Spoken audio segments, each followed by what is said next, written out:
আসসালামু আলাইকুম এভরিওয়ান, সবাইকে স্বাগতম ইফা রেসিপি রুমের পক্ষ থেকে।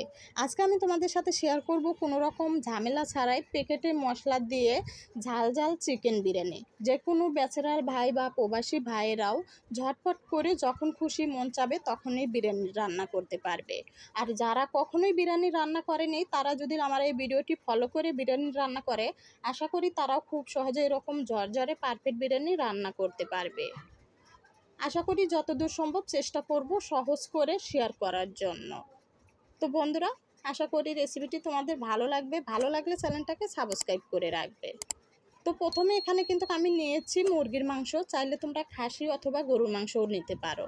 মাংসগুলো আমার পছন্দ মতো আমি পিস পিস করে কেটে নিয়েছি। এখন এখানে দিয়ে দেব মশলা। এখানে আমি প্যাকেটের মশলা নিয়েছি, ঝামেলা ছাড়াই প্যাকেটের মশলা দিয়ে রান্না করব।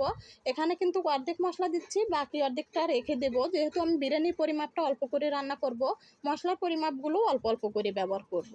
আদা রসুন বাটা দিয়ে দিচ্ছি 1 চামচ, জিরা বাটা 1 চামচ, টক দই পরিমাপ মতো, টমেটোর সস দিয়ে দিচ্ছি 2 চামচ, বাদামের দুধ পরিমাপ মতো, লবণ দিয়ে দিচ্ছি স্বাদ মতো, লাল মরিচের গুঁড়া 2 চামচ। এখানে কিন্তু ঝালটা আমার মতো করে ব্যবহার করছি, তোমরা তোমাদের মতো করে ব্যবহার করবে। ভালো করে মশলার সাথে মাংসগুলো মেখে নেব। মাংসর সাথে মশলা কিন্তু ভালো করে মাখা হয়ে গিয়েছে। এখন এটা সাইডে রেখে দেব। চলে যাচ্ছি রান্নাঘরে। এখানে কড়াইয়ে দিয়ে দিচ্ছি 1/2 কাপ সাদা তেল। তেলের উপরে দিয়ে দেব 2 টুকরো দারচিনি, 4টি সবুজ এলাচ, 1টি তেজপাতা টুকরো করে কেটে নিয়েছি, সেটাই দিয়ে দিচ্ছি। এখন এখানে দিয়ে দেব 1/2 কাপ পেঁয়াজ কুচি। পেঁয়াজগুলো পেস্তা করে ভেজে নেব। চিকেন বিরিয়ানির জন্য পেঁয়াজগুলো পেস্তা করে ভেজে নিলে তাহলে চিকেন বিরিয়ানির টেস্টটা ভালো আসে। পেঁয়াজগুলো পেস্তা করে ভেজে নিয়েছি। এখন দিয়ে দিচ্ছি মাংস। মাংসগুলো দিয়ে এখানে কোনো রকম পানি ব্যবহার করব না। খুব ভালো করে নাড়াচাড়া করে মাংসগুলো কষিয়ে নেব। মুরগির মাংসতে কিন্তু কষাতে গেলেই অনেক পানি ওঠে, সেই পানিতেই কিন্তু কষিয়ে ভালোভাবে রান্না করা হয়ে যাবে। চাপ দিয়ে ডেকে এভাবে কিছুক্ষণ পরপরই ঢাকনা সরিয়ে একটু নাড়াচাড়া করে দিতে হবে, যাতে করে তলাতে লেগে না যায়। আগের তুলনায় কিন্তু মাংসতে অনেকটাই পানি উঠেছে, তো এই পানিতেই আমি ভালোভাবে কষিয়ে রান্না করে নেব। মাংসের ফ্লেভারের জন্য দিয়ে দিচ্ছি 4 থেকে 5টি কাঁচামরিচ। এতে করে মাংসের ফ্লেভারটা কিন্তু অনেক ভালো আসবে।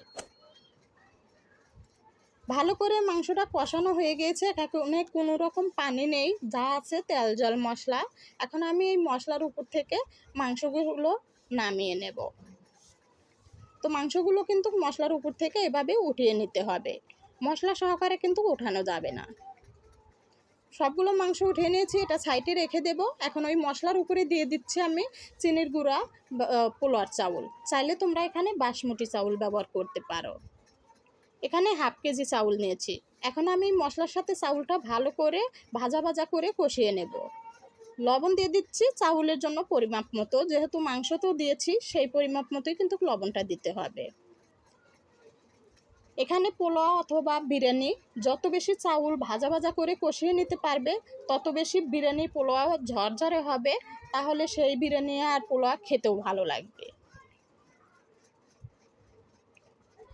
চাউলটা কিন্তু মশলার সাথে ভালোভাবে ভাজা ভাজা করে কষিয়ে নিয়েছি। এখন দিয়ে দিচ্ছি এখানে একদম ফুটন্ত গরম দুধ পরিমাপ মতো।